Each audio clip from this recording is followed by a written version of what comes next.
নমস্কার বন্ধুরা, কিভাবে আইল মাছ ভাজতে হয় দেখুন আপনারা পাতায়। আমি এখানে আইল মাছ নিয়েছি, হলুদ মরিচ লবণ এক চামচ দিয়ে নিয়েছি, আর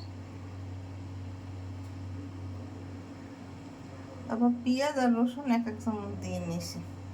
আর এখানে হলুদ মরিচ লবণ পেঁয়াজ রসুন এক চামচ করে দিয়ে নিয়েছি। আর এখানে আলু আর টমেটো এটা পাশে দিয়ে দেব। এখানে আমি পাতা ধুয়ে সাজিয়ে রেখেছি, পাতায় দিয়ে দেব। 2 মিনিট পর ফিরে আসছি। 2 মিনিট পর ফিরে আসছে। আমি পাতায় মাছ ভাজা সাজিয়ে দিয়েছি, আর টমেটো আলু মাঝখানে দিয়েছি। এখন ঢাকনা দিয়ে এইভাবে ঢেকে দিয়ে চুলা ধরিয়ে দিলাম। কম আছে ভাজতে হবে। 2 মিনিট পর 2 মিনিট পর ফিরে আসছি।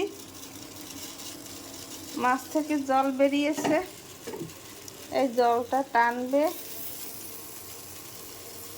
তারপরে আমি ওই পিঠের মাছ ভাজা হয়ে যাবে, তারপর ফিরিয়ে দেবো। 2 মিনিট পর ফিরে আসছি। আমার মাছ ভাজার জল টেনে গেছে, একটু পরেই ফিরিয়ে দেব। 2 মিনিট পর ফিরে আসি। মাছ ভাজা তুলে নিয়েছি আর একটা থালায়। এখন আমি আর একটা পাতা দিয়ে এইভাবে ঢেকে ঢাকনা দিয়ে ফিরিয়ে দিতে হবে। 2 মিনিট পর ফিরে আসছি।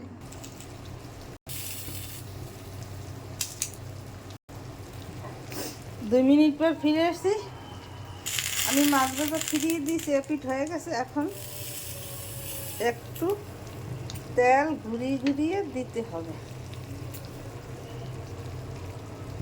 এইভাবে দিলেই মাছ ভাজা হয়ে যাবে। একটু পরে আমি তুলে নেব। আপনারা এরকম ঘরে তৈরি করে খেয়ে দেখবেন, খেতে অনেক সুস্বাদু লাগবে। আমার আইল মাছ ভাজা হয়ে গেছে।